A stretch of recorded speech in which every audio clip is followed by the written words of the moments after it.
Hello! So today we have another VOD review. This time we're going to be going over one of the new and rising in popularity comps. I'm kind of like on the patch now and I'm playing, so I get to do like the up-to-date shit, which is really cool.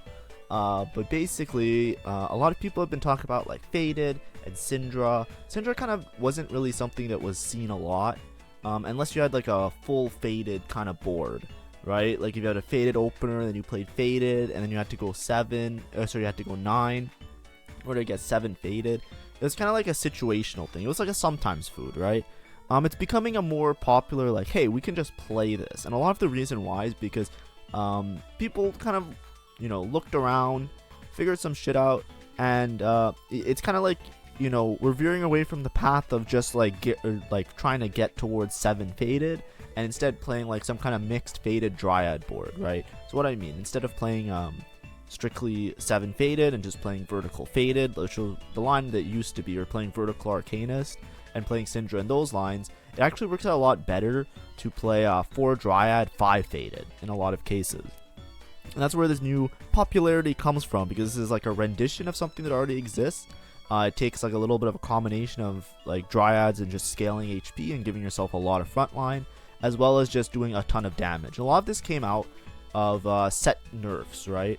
So set, before you used to always pair set with one of your main carries, whether you were carrying Aphelios or you were carrying Syndra, and set gave a bunch of Omnivamp, which kind of let your whole team go infinite.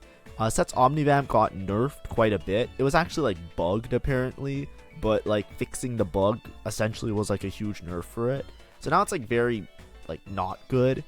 Like, it's almost never do that, right? Here I take pick of the litter. I'll talk about this in a second. So this was a little bit of a shaky start. So so I took pick of the litter. So as you can see, I have a Teemo and I have a dude. Fortune. The only ones I need are the 2 costs. Pick of the litter, the stats are, if you're looking for 2 3-cost units, your odds are approximately 40% chance of hitting. If you're looking for 3, you have approximately a 50% chance. So because I was looking for 2 3-cost units, I was looking for either Tristana or I was either looking for Trist for Fortune, or I was looking for Zoe for Fortune. It was actually a really good decision just to take it. Now I didn't hit, so that kind of sucks, and I don't have my Fortune in. What I'm trying to do is I just took a Tom Kent because I was thinking maybe I can just play it for like an early front line.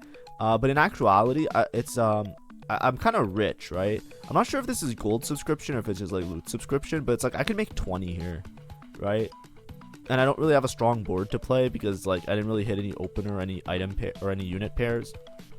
And like a Tom Kent alone, especially with these items where I'm not quite sure what to make, off rip, it's not necessarily the best opener. So instead I'll just like make 20. Making 20 then 30, basically once you hit 30 gold, it makes it really easy to get to 50, because 30 makes it really easy to get to 40, which then makes it really easy to get to 50, just the way that the interest works if you do like the math, right? Like not streaking, if you're making 30, you're one off of making 40 the next turn, and if you're making 40, you're guaranteed to make 50 the next turn, right? So it kind of works out nicely. Yeah, so in terms of the Faded comp, we can go over it a little bit of a breakdown in a second. I just want to show the opener, because I'm kind of playing this opener in a very greedy way, right? I'm trying to, because I'm not going to be high on HP, right? Like I don't really have particularly strong board, and a lot of people do have a lot of upgrades. I see like Darius 2s.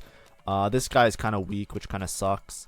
I don't know what the fuck he's doing, but I'm probably gonna win this fight just because my Ornn item. Actually, I probably lose this anyway. That's pretty good for me. I kind of grief this guy, which is something good. I think he was trying to go for Fortune too. He's doing a similar opener to me, but I kind of griefed him, which is bad for him. I think I eventually I don't 5 streak this game, I'm pretty sure. Anyways, here things change a little bit. So my shop is just an insane shop, right? All 3 costs, but I hit an Aphelios with a Thresh. So I can fit in Faded now. So I kind of pivot the strat a little bit. Like usually if you're lose streaking, you want to lose streak the whole way, or if you're win streaking, you want to win streak the whole way. The problem is I don't know necessarily if I can guarantee that streak. And instead I can just preserve some HP here because this is a very strong board, right? I can also build items on the Aphelios, and I can play towards an Aphelios carry if I end up playing that, which is pretty good. But yeah, I usually don't pass up on faded openers. I think it's pretty good just to like it's pretty good just to preserve HP in some cases, right? Because I'm still going to be making 30, right? So my econ's already going to be like steamrolling because now I'm at that 30 threshold. I'm going to be very, very rich, right? So, you know, if I can just, like, I don't really care too much about the streak gold, right? I don't have to 5 streak because I already have 30 gold, right? Like, the streak usually is because you want to be rich by, like, Krugs. It's like I'm already going to be, like, making 50 in, like, a turn, right? I'm already going to be making, like, 5 gold of interest every turn. So, in that case, I'd rather just preserve HP. Now, if I was broke, right? Like, if I was way more broke, I probably wouldn't buy all these expensive units. Because the chances are then I really need the streak gold. Because if you're broke and, you know, low HP, you don't really have any resources for late game. So you really need to get, like, something steamrolling. See, so then here, like, I was making 30, I won. I'm 2 gold off, so I just have to sell one item, one thing, right? Either one of these things, and then I'm making 40, and after that I'm making 50. That's like the idea, is why it's really easy. It's hard to go from like 10 to 20 and 20 to 30, but it's fairly easy to go from like 30 to 40 and then 40 to 50. That's like the main concept of building econ. That's why it's really important to make like that first 10 gold and that first 20 gold as soon as possible.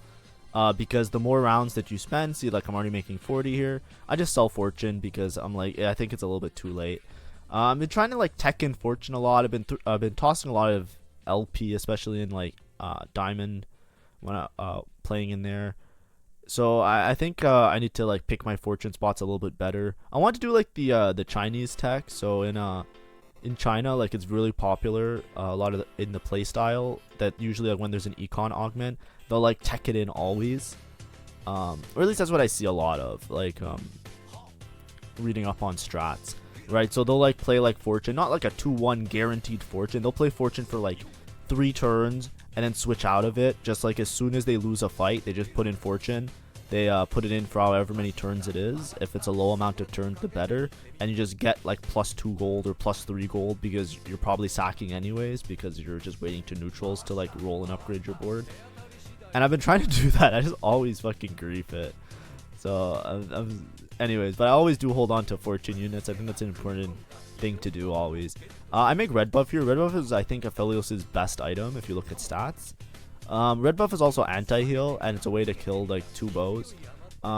Usually, like, unless you have like a bunch of bows, it's not necessarily the best thing to do, because sometimes like whenever you make these items that take 2 of the same items, it makes it harder to make multiple items, right? So if you think about red buff, it's like, would you rather have like Guinsu Runans or red buff adaptive helm, or sorry, Guinsu Runan red buff spark, right? Like, you know what I mean? It kills more components if you keep your bows separate, right? Because like, let's say you have a rod. How can you kill a rod in an AD comp? You make it Guinsu. How can you kill like random defensive components usually with a bow as well, right?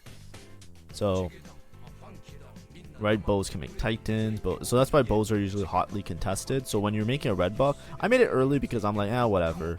I think it makes me really strong. I didn't like technically streak, but this is what I was saying. I'm making 50 by Krugs. I'm even able to hold a bunch of units on bench, so I'm not particularly weak. What's the galaxy? Is it gold subscription? It might be gold subscription, right? Anyways, I got dropped a bunch of AP items, so I'm probably leaning towards like some sort of AP board, either Morgana, Syndra, Lilia. Okay, it is gold subscription. Yeah, so even though I'm rich, I think everybody in the lobby is going to be rich. But I'm level 650 on 3-1, which is pretty nice. Pretty nice. Alright, so we're going to see encounter, augment, and then we're going to look at stats as per usual in the video. And I'll kind of show like the different builds of the board. I make adaptive helm. I like making adaptive helm early. This is one of the, I feel like adaptive helm is my favorite item to slam. Just because you can use it as a frontline item if all else fails. Right, so it works both ways, and a lot of backline units actually really like adaptive helm. I just put on a Janna here because, you know, Janna is one of my favorite units this set. But it was probably better to like maybe put on a Kog'Maw, just have sniper damage. Might have been a little bit better. I probably win this fight because Aphelios just goes infinite, right? I'm pairing Aphelios and Thresh just because they're both 1-star, so I'm just like trying to increase their general tankiness. Yeah, we win this fight easy. Alright, let's do augment choice and then we'll figure out the rest of the stuff. Alright, now let's you reroll your next augment 1 additional time. Do I remember this? I might have forgot. I get to roll my augment 1 additional time. Let's see if I roll it. I might have just not done this. Okay, not too healthy. Oh, I don't roll an extra time. Oh, I don't roll an extra time. Oh, no. I should have rolled these an extra time. I literally... Oh, that's embarrassing. It's not even like it happened a while ago. It happened the turn before. I think I was just so dialed in because, like, when I'm playing offline a lot of times, I'm just, like, dead set focused on stuff. Anyway, so I find a Syndra in my shop. So that's definitely a high roll. I can level and play 5 Faded, or I can just play 5 Faded now. It's really strong mid game. I decided to just level because I'm like, it might look like I'm broke, but I'm 30 gold level 7 and it's 3-2, right? I'm definitely way ahead of tempo. And I just want to keep that I want to keep that tempo. And here I just pair the Syndra with the Thresh. Anyways, now let's look at stats and let's talk about some stuff because there is some stuff to talk about in the game. Alright. So in terms of talking about like the new comps, right? The new version of this comp kind of looks something like this. This is level 9 board.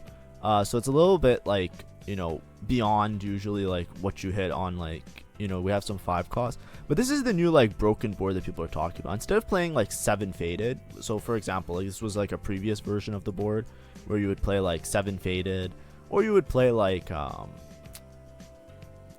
you'd play this with like Asha Mumu. So I'll just put like an Amumu here as a placeholder. But typically you would go towards like 7 Faded. Because the 7 Faded bonus was like everybody gains 300% of the Faded bonus. And it was like extremely strong because you would play it with Set paired. So you'd pair either Set and Syndra, or you'd pair Aphelios and Syndra.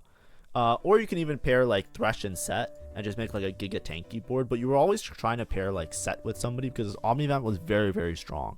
And then if you didn't hit the Set, you were pairing Thresh with whoever, right?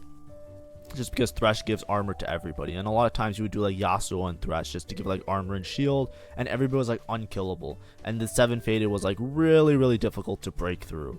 What people have decided now is because Set isn't that great, instead what you do is you pair Ahri and Syndra, and you build like Syndra in like this one-shot kind of build, where she becomes like extremely strong. She just melts through everybody. And to compensate, you, instead of playing the 7 Faded, because you don't really care about giving AP to everybody, right? You don't need like, at one point it's diminishing returns to put that much AP on Syndra. But instead what you do is you decide to create like a scaling front line. So something like Gnar, Ornn, Kindred, Azir, you play like 4 Dryad. So this Ornn and this Gnar contribute a lot more than some of the other weaker units like Yasuo, Amumu, for example, if you're playing this version of a board. And then you could still go for like Thresh 3 and make Thresh like giga strong, because Thresh also has good AP scaling, so he works really well as a 3-star tank. And then you play Set, and it synergizes really nicely, and then Invoker also helps out the Syndra and everything else, right? And the idea is that you usually just build towards Syndra. Syndra, you always want to make her like cast a lot of times. If you read her Phantom Butterflies, her passive, right? She starts with 8 butterflies, and then she gains 1 every time she casts. So early casts are really important. Something that did come up a lot. So this is on the, as you can see, the Syndra comp now is like, you know, new because you're playing Dryad with Syndra. And it kind of shows up in this S tier like really, really strong. People are still trying to figure out how strong it is, but everybody's saying it's really strong. If you look at this build, they're playing double Adaptive Helm and Death Cap. This is from Dish Soaps and Froden's TFT Academy website. Just as like a rough guide. The thing is, like, I don't understand this build. So in theory, the reason you're playing it, so let's say you go Syndra, let's go 2-star Syndra, And let's go items, right? If you look at her best items, let's go craftable. Obviously, Dryad emblem, because in the new Dryad comp, you usually just play towards 6 Dryad. If you have an emblem, you don't even make 7 faded. You usually just play towards 6 Dryad with the new version of the comp. As you can see, it's like doing really well in the stats. But if you look at craftable items, it's like, okay, disregard the outlier, right? But it's like always like blue buff Nashers, right? If you look at like adaptive helm, it's like not that good on her, right? And if you put like the double adaptive helm, right? If you put like one adaptive helm on her, and then there's like a second adaptive helm, like it's like all right, but it still says that it's better to make like these other items. And if you look at the other item choices, like the trio of items, it doesn't like ever be. It's never like adaptive, right? Like it doesn't like increase the placement by a lot, right? Compared to like blue buff Nashers, for example, which was like what you used to build on her. I can't spell. Blue buff Nashers 2. It's like way better, like in terms of like average placement, right? And then if you have a jewel gauntlet, it's like even better than that, right?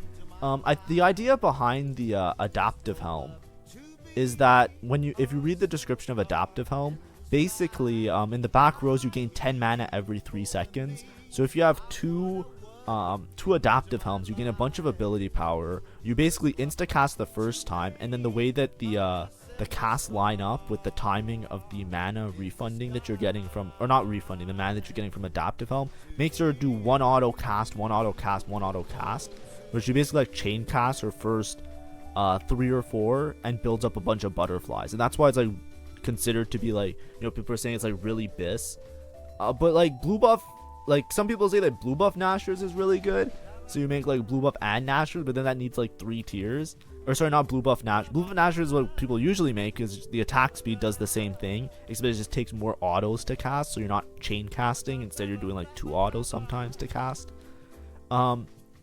The blue buff, people say blue buff adaptive helm has the same effect, because if you read, like, you gain 10 mana every 3 seconds, so then you get your auto, your second auto, and then you get your auto, you get 1, and then like blue buff does the same thing, and it starts with like 20 mana, so like you do kind of crazy, and this reduces the mana by 10. So if you reduce the mana by 10 and then you gain 10 each time, like you basically just chain cast with blue buff thing.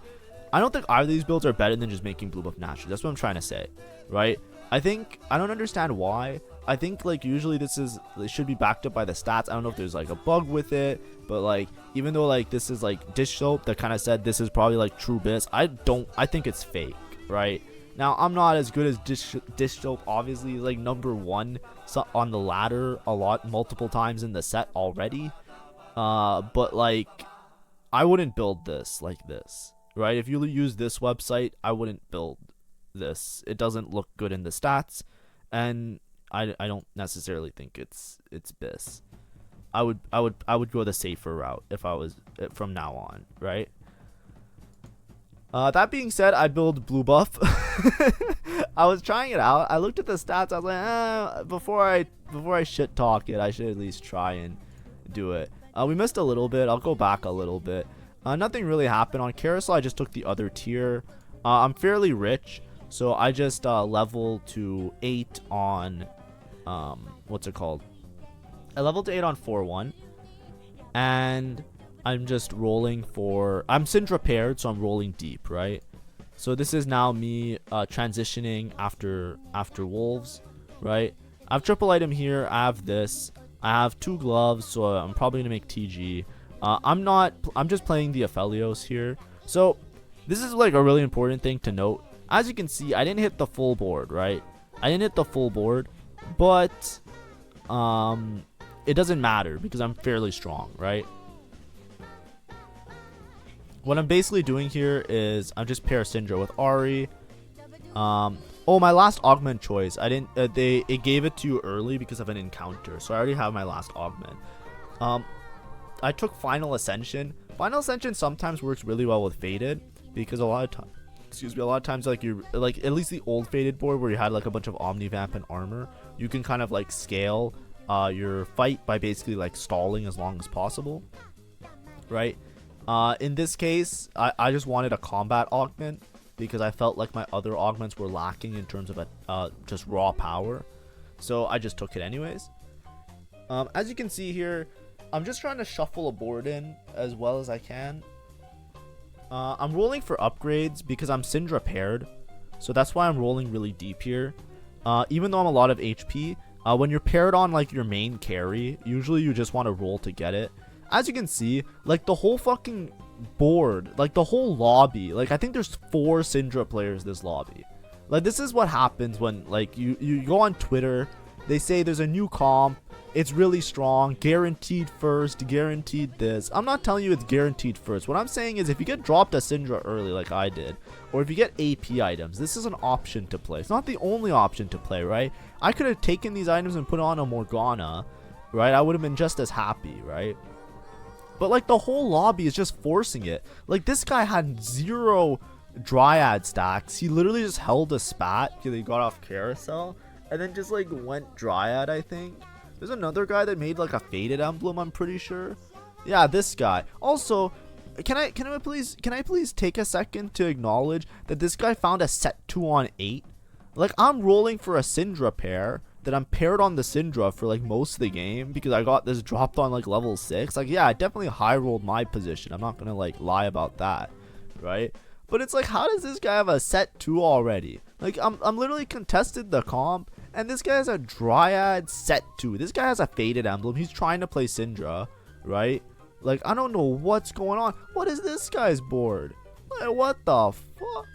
Anyways, it's fine. So I have a lot of frontline, right? The main thing with this comp is that you're compensating for frontline with the Dryads. I'm still paired on 2 units, right? I'm also paired on this Thresh. So one, like, it's really efficient to roll because I can roll for this, this, and this. That's why you see me kind of spending a little bit of gold. Here, I look at my upcoming fights. I'm like, I don't think rolling is going to change the outcome. I either beat the people that I beat or I don't beat the people, or I don't beat, like, maybe this guy, right?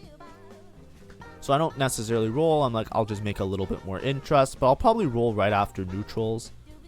Anyways, as you can see, the main thing, I'll be making a 4-cost guide right after this. Oh, wait, I forgot to do my thing. Okay, let's do carousel, and then I have to do my, my YouTube thing.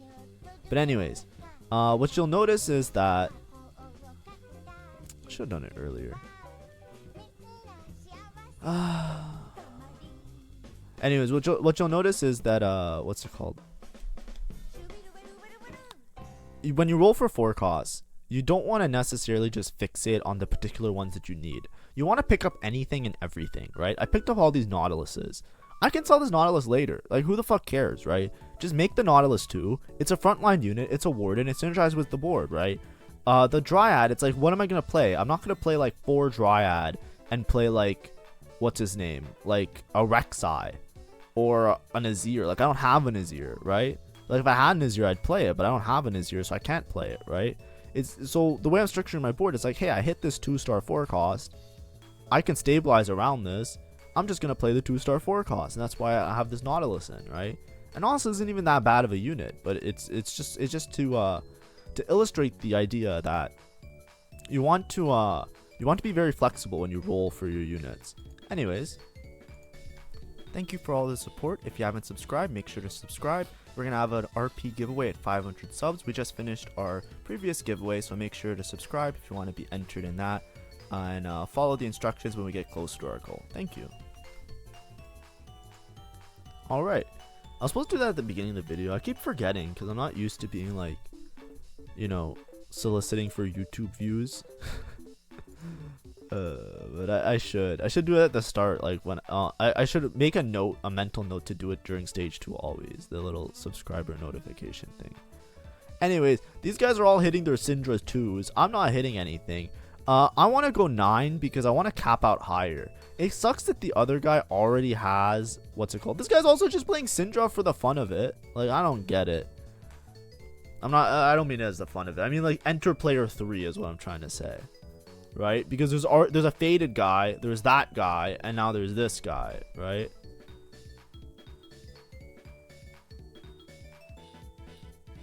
But it's fine. The thing is, the way you should so like let's say it's a reroll, right? Rerolls you can get griefed really hard and just get like pulled down to the depths of hell, right? If you're contested. When you're playing 4 costs, there's usually like multiple people can hit the same 4 cost. As you can see, multiple people are playing the Syndra build. The thing is, whoever has the best spot for the comp is the one that's gonna win out, right? Now me, I think that I have the best spot for this comp. Obviously I'm playing like a Wukong 2 level 9. This guy's insanely strong. But like if I look at my board and I look at my position and how much gold I have, there's guys that are donkey rolling for a Syndra. They're never gonna max cap, right? I'm already gonna go to 9. It's a little bit risky, but I have upgraded front line. I have decent augments, right? Like usually if you can evaluate your spot and say to yourself, I have a good spot for this comp, it doesn't really matter if you're contested. Like sometimes like you'll low roll and it'll be RNG. It makes it more risky, definitely, but you should typically place better, right? You should typically be able to reach a state, right? For me, it's like not only did I have 2 Syndras already, I only need 1 more Syndra, right? So I'll stabilize at 1 point. I got dropped the Ornn, so now I'm gonna have Ornn 2. That's great. I have a really good front line. My items aren't that bad. I don't have Shred, which kind of sucks. I should probably see if I can make Shred here, because I think that was a problem in my game. I'm also rich because I'm gonna go straight to 9, right? Oh no! Please check this. Is there a bow? Oh no! Don't make it. Wait. Okay, that's a huge mistake. Hopefully there's no bow here. Oh no. Okay, so I have no Shred. The Shred increases the damage by a lot because it basically reduces magic resist, so the Syndra can go infinite. You can literally just put Shred on this Aphelios, and it works really well because I have so I made this frontline item. I should have used Tear and Bow to make Shred, and because I already have red buff, it works really well in terms of like casting a bunch, right? So that there's a lot of Shred that goes around. But as we can see here, this guy's just really strong. He rolled really deep. He has Irelia. He has Silas too. He has, like, his board's just way more expensive than mine. I am losing a lot of HP here. It's starting to get stressful. Because when you're contested, right? I'm not going to natural any Syndra. But I have to kind of make a decision. I go 9 here, right? I'm basically just really looking for an azir. Or some sort of, like, some sort of upgrade that makes me, like, really strong. Right, but it's mostly for azir. Ideally I wanted to wait 1 or 2 more turns, but I'm getting really low on HP. I find what's his name? I find Set. Even though Set isn't as good as this guy, like Set isn't as good as Nautilus. I run out of gold rolling. Like I don't find my azir. So for 1 turn basically, or for this turn basically, I'm gonna play 7 Faded for a little bit. Just because 7 Faded is it's not the power spike that I'm looking for. It's definitely worse if you look in the stats compared to like the other version of the comp, but it does spike my board somewhat. I kind of just get rolled by this guy, right? But if you look at this guy, he has like he just has a bunch of like gold augments. I don't know how he hit this Set 2. Like that's just such a high roll, but I'm not even concerned. You know why? Because I'm level 9 already, right? Look, Syndra 2, bang, we're back. We're so back. Now I'm just rolling deep for like an azir, basically. If I hit the azir, I can just like swap out this guy who doesn't really do that much. Felios, I can put these items onto the azir, and there I find my azir. Right, the 4 Dryad spike is really big because I do have Ornn 2 and this guy that will help my board kind of like gain a lot more in terms of average power. Right, so I'm 6 Faded. Typically you just want to play like 1 other invoker. That's where the Annie comes in, but this is like the main thing that the 4 Dryad is really important because it makes your front line a lot more tanky and it gives your Syndra a lot more time to like cast and do damage, right? So as you can see, I'm all good. Ornn dropping items. I still have this Aphelios. I'm gonna sell the Aphelios probably and switch the item to the azir. Azir does an insane amount of damage as well. Like azir in a good setup, azir is extremely strong, which is something you should never like, what's it called? Never like a lot of times like it's really easy to like lose track of some 5 costs, right? Like, you know, like when you see like a Hui, it's like, oh, this guy duplicates shit, that's crazy. Or like you'll see what's his name, a set, you'll be like, this guy scales, that's crazy. You'll see like what's her name, an Irelia, you'll be like, yo, this dude, like she shreds, she reduces armor, that's crazy, and it hits like everybody. Right? It's really easy to lose track of like, oh yeah, this is just like a normal fucking caster. Like this guy just hits really, this guy just hits hard. Right? So, like you sometimes lose track of that, right? It's like, oh yeah, this guy just hits people, right? And that's the thing that's really important to note is like the Azir is so strong. Like it's not like he just hits people. He fucking hits people. Like he shreds. Like he does so much damage, right? So having on this board, it makes a huge difference, right? And just in terms of like general, the thing I'm missing is shred though, right? Like if you look at my board, I don't have shred. This Wukong is fucking scary as fuck. I need to avoid this Wukong. Yeah. But I should have damage now, hopefully. Dragon Lord stun was pretty important there for this guy. My final ascension kicked in, but I think it's too little too late. Yeah. I lose by like 1 unit. It was definitely positioning, right? So I lose a life. That's really bad. Because ideally I want to be 2 lives. My board's pretty much complete. I just need to try and find a set 2, but it's going to be very, very hard because I'm contested on the lobby. That's where the contesting really comes into play. Is that I just probably never hit this set. I just find the Annie, which is nice. People are starting to die. I think one of the faded players died. So that's, or one of the people that was holding Annies died at least. So I was able to hit the Annie on the board. I'm trying to debate if I pair, even though I was talking about how set, I don't think it's ever pair set, right? I think it's just not as good as just having the extra damage. But yeah, the last fight with the Wukong was positioning because the Wukong was able to like do a lot of damage on my backline. You really want to keep this Syndra safe, maybe Azir in the middle.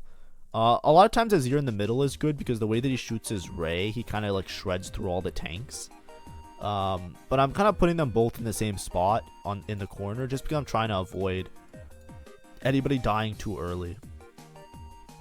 I get an extra Azir as well, which is pretty cool because Dryad.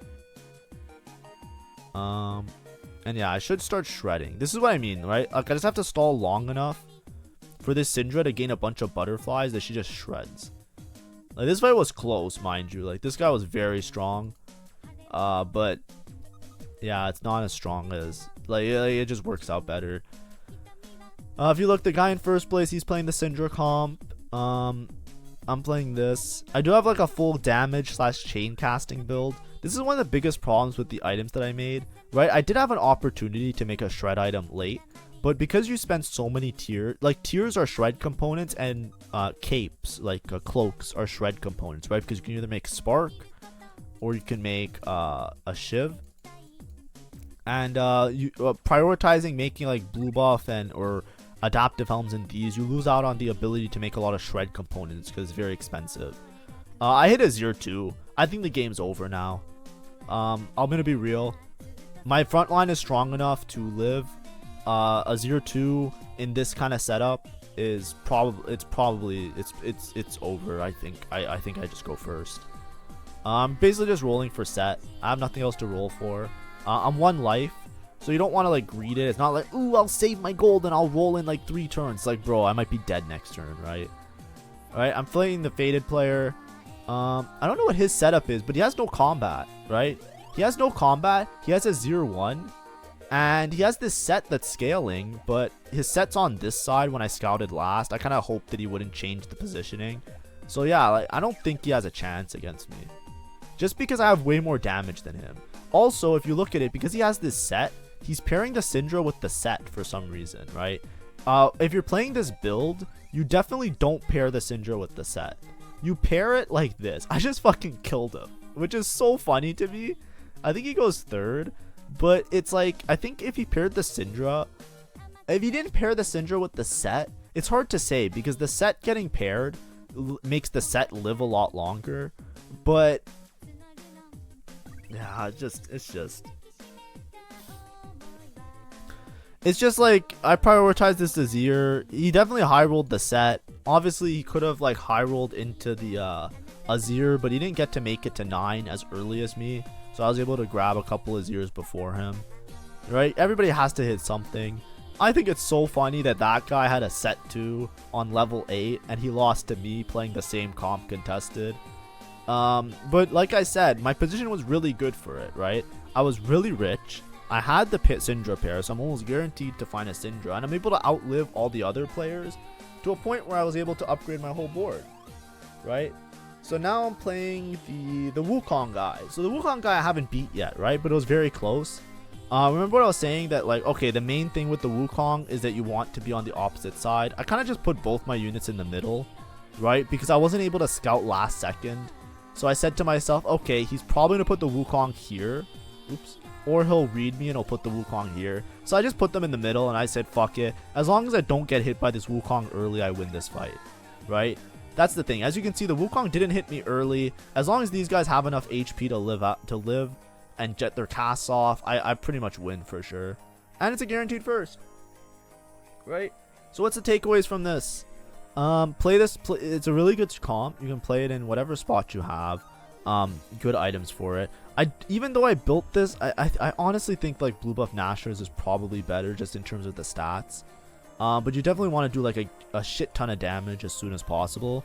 And remember, like, the main thing is hitting the Azir 2 is your cap, right? When you're playing like 4-cost carry boards, a lot of times you have to understand what your max cap is, right?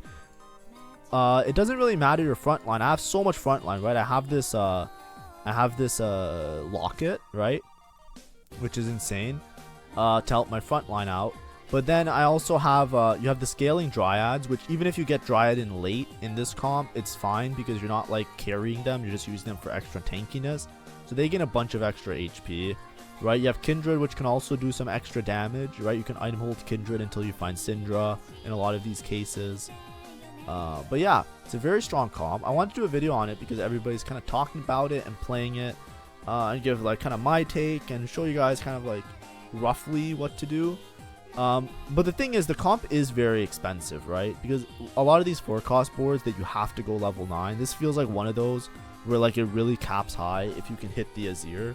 So you need to go level 9 to guarantee that. Just make sure, like, right, you have to play, like, I know this is gold subscription, so everybody was a little bit more rich, but make sure you're hitting those econ thresholds early, right? It's really important with 4-cost to do that. Make sure you're maximizing your econ, so that when you get to like a stage, right? The biggest difference between me and all the other Syndra players was that I didn't roll super deep, right? I was able to make 20, right?